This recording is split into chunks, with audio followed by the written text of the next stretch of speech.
제13과 대표 원리와 구원, 로마서 5장 12절에서 21절의 내용을 대표 원리라고 합니다. 이제 이 대표 원리로서 구원의 문제의 확실성과 최종성을 설명하는 대목을 살펴보고자 합니다. 12절을 보면 그러므로 한 사람으로 말미암아 죄가 세상에 들어오고 죄로 말미암아 사망이 들어왔나니 이와 같이 모든 사람이 죄를 지었으므로 사망이 모든 사람에게 이르렀느니라라고 합니다. 모든 사람이 죽습니다. 죽는다는 것은 죄인에게만 해당되는 형벌입니다. 그런데 태어나자마자 죽는 아기가 있습니다. 그 아기는 죄를 지을 시간적 여유도 없었는데 죽었습니다. 죽음이 임한다는 것은 어쨌든 그가 죽을 죄를 졌다는 뜻인데 본인이 죄를 전혀 짓지 않았음에도 불구하고 죽는 것은 무엇을 의미합니까? 그것은 본인이 지은 죄 이외에 다른 이유로 말미암아 죄인일 수밖에 없게 되었다는 뜻이 될 것입니다. 이러한 경우는 지금 우리가 살펴보는 부분에 있어서 매우 중요한 증거입니다. 이는 바로 모든 사람이 죄인의 신분으로 태어난다는 사실을 말해주고 있습니다. 부모가 종이면 그 자녀도 태어날 때부터 종인 것처럼 우리의 부모들이 죄인이었기 때문에 우리는 죄인이란 신분으로 태어나게 되는 것입니다. 우리는 보통 죄인이라고 하면 범법이라는 행위의 개념으로만 생각하는 경향이 있습니다. 그러나 성경이 말씀하는 죄인의 의미는 일체적으로 죄를 범한 사람이 아니라 죄인의 신분이란 뜻입니다. 즉 죄의 노예, 죄를 지을 수밖에 없는 자라는 것입니다. 성경은 우리 모두를 가리켜 모든 인간이 죄인이라고 가르치고 있어요. 여기서 죄인이라는 의미는 첫 번째로 죄의 신분에 있는 자라는 거예요. 죄의 노예, 죄의 종된 상태에 있는 우리 상태를 말하는 거예요. 내가 죄를 지어서 죄인이 아니라 처음부터 죄의 종이고 죄의 노예된 상태에 있었기 때문에 죄를 지을 수밖에 없는 존재가 되었다는 거예요. 우리가 죄인이라는 가장 확실한 증거가 무엇이냐 하면 우리가 모두가 다 죽는다라는 거예요. 죄의 삭은 사망이다라고 가르치는 것. 저와 여러분은 다 죽어요. 언젠가는 죽죠? 그게 죄의 결과라는 거예요. 그래서 아무도 죄에서 자유로울 수 없다라는 거예요. 저와 여러분이 죄인이 된 것은 우리보다 앞서서 우리의 조상의 누군가가 죄의 종의 상태에 있었다는 거예요. 종이 자식을 낳으면 자연스럽게 그 자식도 종이 되는 것처럼 우리의 조상의 누군가가 죄인이었고 죄의 신분에 있었고 죄의 노예된 상태에 있었기 때문에 우리 역시 죄인으로 태어난 거란 말이에요. 한 사람, 죄인에는 두 가지가 있는데 첫째는 죄의 열매를 맺는 죄인이고 둘째는 죄의 열매를 맺지 않는 죄인입니다. 많은 사람들이 죄인이라는 문제에 대해 항복하지 않은 부분은 나는 죄를 지은 적이 없다는 것입니다. 3개월 된 사과나무와 3년 된 사과나무의 차이는 무엇입니까? 3년 된 사과나무는 열매를 맺지만 3개월 된 사과나무는 열매를 맺지 못한다는 것입니다. 그러나 둘 다 사과나무입니다. 이러므로 죄인이란 행위로 죄를 지었다는 뜻만이 아니라 신분적으로 죽을 수밖에 없는 조건 아래에 있는 자리를 가리키는 것입니다. 우리가 죽는 이유는 우리의 조상인 아담이 하나님 앞에 범죄해서 죽을 수밖에 없는 자, 저주를 받을 자, 멸망을 받을 자, 형벌을 받을 자라는 신분이기 때문입니다. 아담이 낳은 모든 자손은 죄인이라는 신분 속에 태어나게 됩니다. 따라서 나 스스로 아무 잘못한 것이 없는데도 불구하고 죽는 것입니다. 이와 동일한 의미에서 예수 그리스도가 그의 부모인 자는 자기가 잘한 일이 없는데도 불구하고 예수 그리스도의 신분을 이어받습니다. 조상 한 사람이 잘못함으로써 후손에게 그 나쁜 영향이 계속 미치는 경우도 있습니다. 한일 합방으로 조선이 일본에 애속되자 그 이후에 태어난 조선 백성들은 개개인이 일본인들에게 빚을 졌거나 종으로 팔린 일이 없는데도 불구하고 그들의 부모가 일본에 애속된 민족이었던 것만으로 모두가 피식민지 계급으로 태어나게 된 것입니다. 노예의 자손은 태어날 때부터 노예인 것과 같습니다. 성경은 예수 그리스도와 아담에 대하여 말하기를 그러나 아담으로부터 모세까지 아담의 범죄와 같은 죄를 짓지 아니한 자들까지도 사망이 왕도로 타였나니 아담은 오실자의 모형이라고 했습니다. 여기서 오실자는 예수 그리스도입니다. 또 표상이라는 말은 미리 보여진 그림자, 즉 모형, 예표라는 뜻입니다. 아담과 예수 그리스도는 서로 닮은 데가 없지만 대표자라는 것 하나가 그 공통점입니다. 인류의 대표자로서 아담은 그 모든 후손을 절망과 멸망 속에 끌어 넣었던 것처럼 예수 그리스도도 한 대표자로 오셔서 그의 모든 자손을 왕족으로 삼은 것입니다. 우리 모두는 아담과 하와의 자손이고 아담과 하와가 하나님 앞에 죄를 지었기 때문에 아담과 하와의 자손은 죄인된 신분으로 태어나는 거예요. 우리의 조상의 죄인이었기 때문에 우리도 죄인이라는 거예요.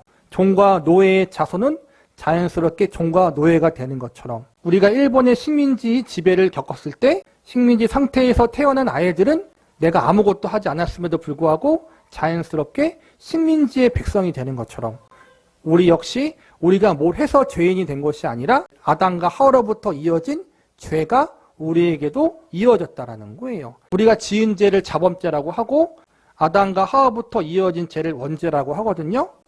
우리가 원죄가 있기 때문에 자범죄를 짓는 거예요. 죄의 원인이 거기에 있다는 거죠. 우리가 아담과 하와로 말미암아 죄인이 되었어요. 아담과 하와가 인류의 대표자이기 때문에. 그런데 하나님께서 우리의 대표자를 바꿀 수 있는 방법을 우리에게 열어주셨어요. 그 방법은 예수님을 나의 구세주로 믿고 영접하면 우리의 대표자가 아담과 하와에서 예수님으로 바뀌게 돼요. 그래서 아담과 하와가 대표자로 있을 때에는 아담과 하와가 죄인이기 때문에 우리도 죄의 종과 죄의 노예된 상태로 있었지만 이젠 예수님이 우리의 대표자가 되고 예수님이 우리의 구원자가 되면은 우리의 주인이 되면은 누구에게 속한 거예요? 이제는 예수님께 속했기 때문에 예수님께로부터 있는 모든 게 우리에게로 물려받게 되는 거란 말이에요. 그게 대표자의 원리고 구원의 방식이에요. 사도 바울은 아담과 예수 그리스도라는 두 대표자를 놓고 범죄에 대한 영향력과 축복에 대한 영향력을 이와 같은 비교 형식으로 말씀하고 있습니다. 아담 때문에 그의 신분을 물려받은 모든 후손들이 예외 없이 죽은 것을 봐라. 그렇다면 예수 그리스도를 대표자로 세운 이 축복은 더욱더 넘치고 넘치지 않겠느냐라는 말씀입니다. 그래서 18절과 19절에 그런 즉 한 범죄로 많은 사람이 정죄에 이른 것 같이 한 의로운 행위로 말미암아 많은 사람이 의롭다 하심을 받아 생명에 이르렀느니라. 한 사람이 순종하지 아니함으로 많은 사람이 죄인된 것 같이 한 사람의 순종하심으로 많은 사람이 의인이 되리라. 우리가 죄인으로 태어나게 된 것이 바로 아담이 대표로 있는 가문의 후손이었기 때문이듯이 우리의 구원도 예수님이 대표로 있기 때문에 확실할 수밖에 없다는 것이 사도 바울의 논증인 것입니다. 그러므로 예수 그리스도를 그의 조상으로 가지는 자, 예수 그리스도 안에 있는 자는 죄인이 아니라 의인의 신분으로 다시 태어나게 됩니다. 아담과 하와가 선악과를 따먹고 하나님께 불순종함으로 죄가 들어왔고 그들 모두가 죄의 노예가 되었어요. 아담과 하와의 후손으로 태어나는 모든 자녀들은 죄의 노예예요. 그런데 이제 예수님을 우리의 구세주로 믿으면 신분이 바뀌게 돼요. 아담의 불순종이 죄를 가져왔다면 예수님의 순종은 우리에게 의를 가져온 거란 말이에요. 아담은 불순종하고 죄의 유혹에 넘어갔지만 예수님은 하나님의 모든 말씀에 완벽하게 순종하셨고 죄의 유혹, 마귀의 유혹을 이기셨어요. 그래서 아담과 하와가 대표자로 된 사람들은 늘 죄로 말미암아 지게 되었어요. 불순종하면 설 수밖에 없어요. 본성이 그러니까. 그런데 이제 예수님 안에 있는 우리들은 하나님께 순종할 수 있고 하나님 앞에 죄와 마귀의 유혹을 이길 수 있는 그러한 힘과 권세를 얻게 된다는 거예요. 그리고 마지막 날 아담과 하와가 대표자로 있는 불신자들은 죽음이 끝이에요. 죽으면 영원한 심판이에요. 근데 예수님을 대표자로 믿는 우리들은 죽음이 절망이 아니에요. 죽음이 새로운 시작이 되는 거예요. 죄로 말미암아 이루어진 가장 큰 저주인 사망이 끝과 절망이 아니라 새로운 소망의 시작이 될 수 있도록 하나님이 그렇게 예수님을 통해서 역사하셨다는 거예요. 영적 족보, 이제 대표 원리를 성경이 얼마나 일관성 있게 다루고 있는지를 살펴봅시다. 마태복음 1장 1절에서는 아담과 아브라함과 다윗의 자손 예수 그리스도의 계보라고 말씀합니다. 예수 그리스도의 족보라는 말입니다. 그리고 그 다음에 아브라함은 이삭을 낳고 이삭은 야곱을 낳고 야곱은 유다와 그 형제를 낳고 하면서 아브라함부터 시작돼서 다윗 그리고 예수까지 연결된 족보가 기록되어 있습니다. 이 족보는 예수 그리스도의 족보지만 여기에는 이중적인 족보의 의미가 포함되어 있음을 유의해야 합니다. 누가복음 3장 23절에서 28절에는 이 족보를 아브라함 이전까지 올라가 아담과 하나님까지 연결시켜 보여줍니다. 그래서 예수님의 이중성을 보여주는 것입니다. 즉 그가 사람인 아담의 후손인 동시에 하나님의 후손이라는 이중성입니다. 인간의 족보는 죽을 족보입니다. 또 죽음의 족보여야 맞습니다. 결국 이 사실은 어떻게 증명됩니까? 예수 그리스도께서 십자가에서 돌아가시는 것으로 증명됩니다. 예수님께서는 아담의 족보를 폐쇄하러 오셨습니다. 창세기 5장에 있는 아담의 후손의 족보에서 그가 오셔서 죽음으로써 이 가문은 끝나게 되는 것입니다. 즉 예수님은 죽음의 족보인 아담의 족보를 폐쇄시켰습니다. 이같이 아담 가문의 후손은 죽었기 때문에 이제 더 이상 종의 신분으로 태어날 자리가 없어졌습니다. 그런데 동일한 이름을 가진 분이 안식 후 첫날에 나타났습니다. 아담은 죄인이 되었기 때문에 그 신분에서 태어나는 사람은 누구나 무조건 죄인입니다. 이 굴레를 벗어나는 유일한 방법은 죽는 것입니다. 인류가 다 죽었는데 다른 인간이 생긴 것입니다. 그가 곧 부활하신 예수입니다. 그리고 여기에 다른 한 인류의 조상이 생겨나게 된 것입니다. 그분은 죄를 지은 적이 없습니다. 죄인일 수 없습니다. 그분은 하나님의 아들입니다. 여기에 우리 신자들의 족보가 있는 것입니다. 즉 우리는 하나님의 아들의 후손입니다. 예수께서 죽으신 것은 아담의 족보를 폐쇄하기 위한 것이고 그분이 부활하신 것은 새로운 족보를 여시기 위함입니다. 아담의 족보에는 생물학적으로 태어나는 자가 들어갑니다. 그리고 예수 그리스도의 족보에는 태어난 자를 중생했다고 합니다. 아담의 족보에서 죽고 예수 그리스도의 족보에서 다시 살아났다는 것입니다. 이것이 예수 그리스도께서 하신 사역입니다. 이것을 좀 더 자세히 살펴봅시다. 아담의 자손 죄인들은 결국에는 다 죄로 말미암아 죽어야 돼요. 그래서 예수님이 아담의 족보에 있는 모든 죄인들을 대신해서 십자가에서 죽으신 거란 말이에요. 우리의 모든 죄를 짊어지시고 사망의 죗값을 십자가에서 치르신 거예요. 그런데 그게 끝이 아니에요. 아담의 후손들의 모든 죄를 다 짊어지고 죽으신 예수님이 3일 만에 부활하심으로 말미암아 아담의 자손이 아닌 하나님의 자손, 예수님의 족보를 이을 새로운 사람들을 다시 태어날 수 있도록 거듭날 수 있도록 대표자로 이제는 부활하신 거란 말이에요.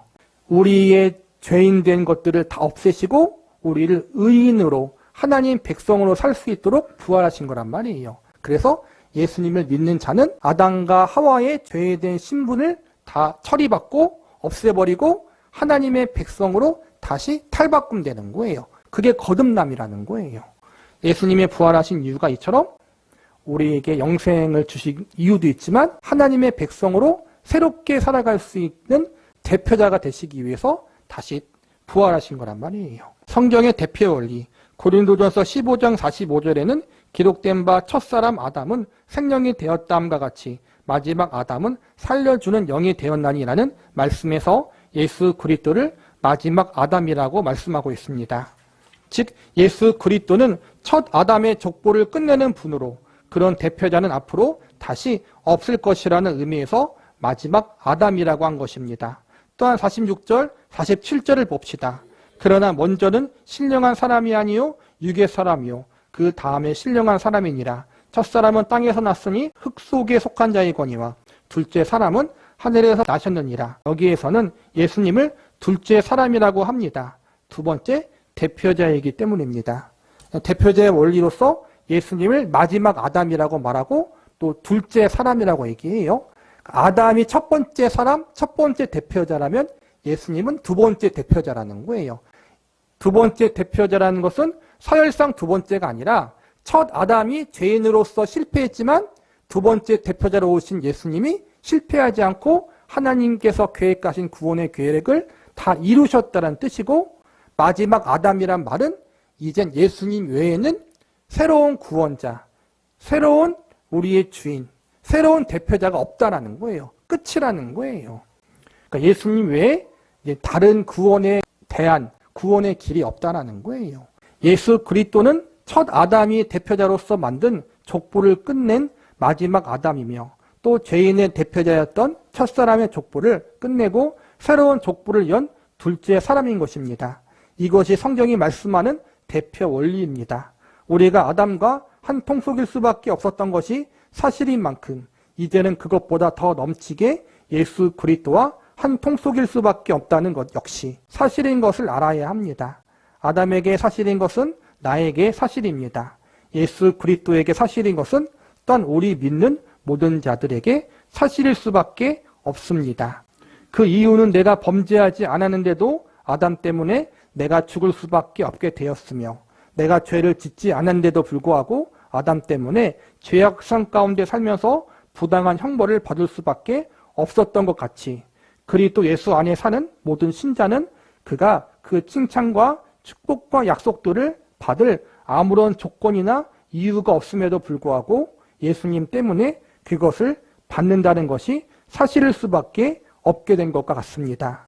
이것이 신자들의 기기묘묘한 축복의 자리입니다. 마지막 날 심판이 있어요.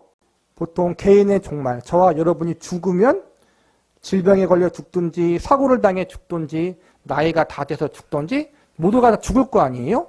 죽으면 하나님 앞에 간다라는 거예요. 하나님 앞에. 아니면 예수님이 재림하실 때 우리가 하나님 앞에 가게 되고 어쨌든 죽어서 가든지 예수님의 재림하실 때 가든지 우리는 모두 다 하나님 앞에 가야 돼요. 심판대 앞에 서야 된다는 거예요. 그 심판대 앞에 섰을 때 우리의 말과 행동, 우리의 마음속 생각에 있었던 모든 것이 다 하나님 앞에 신문받게 돼요. 신문.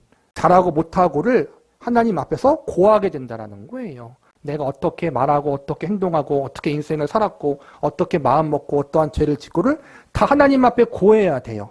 이때 아담과 하와에 속한 죄인들, 불신자들은 그들이 행한 모든 것대로 그들의 행한 잘잘못대로 판단받고 정죄의 심판을 받고 모두가 이제는 지옥에 가게 되는 거예요.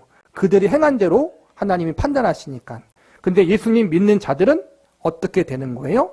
우리가 행한 대로 판단받지 않고 예수님이 행한 대로 판단받게 돼요. 그게 대표자 원리라는 거예요. 그게 복음의 원리고 나는 죄인이에요. 분명히 불신자나 우리나 똑같이 죄를 지었어요. 말과 행동이나 생각이나 하나님의 절대적 기준에 의하면 똑같아요. 사실은. 그런데 하나님 심판대 앞에 섰을 때 달라지는 건 뭐냐면은 그들은 그들이 행한 그대로 하나님 앞에 정죄의 심판을 받게 되고 우리는 우리가 행한 대로가 아니라 예수님이 십자가에서 행하신 대로 그분의 십자가의 대속의 은혜대로 하나님이 판단하시고 우리를 사랑과 은혜로 심판하신다는 거예요. 불신자들에게는 정죄의 심판, 믿는 자들에게는 사랑과 은혜의 심판. 그게 다르다라는 거예요. 그래서 우리 안에 있는 죄를 보는 게 아니라 우리가 속해 있는 예수님을 보시고 우리를 판단하신다는 거예요. 예수님을 보시고 하나님이 판단하시니까 결과는 정해져 있는 거예요. 그렇죠? 예수님으로 말미암아 우리는 의롭게 되고 용서를 받는 거예요. 그게 복음의 내용이고 그게 구원이고 그게 우리가 마지막 날 하나님 앞에 심판대에 섰을 때 그 심판대가 은혜의 보좌가 되고 담대할 수 있다는 거예요. 저와 여러분은 부족해요. 분명히. 잘못한 게 많아요. 그런데도 불구하고 하나님의 심판대가 은혜의 보좌가 될 수 있는 건 우리의 대표자가 우리의 구원자가 예수님 때문이다. 이 사실을 여러분 기억하시면 좋을 것 같아요.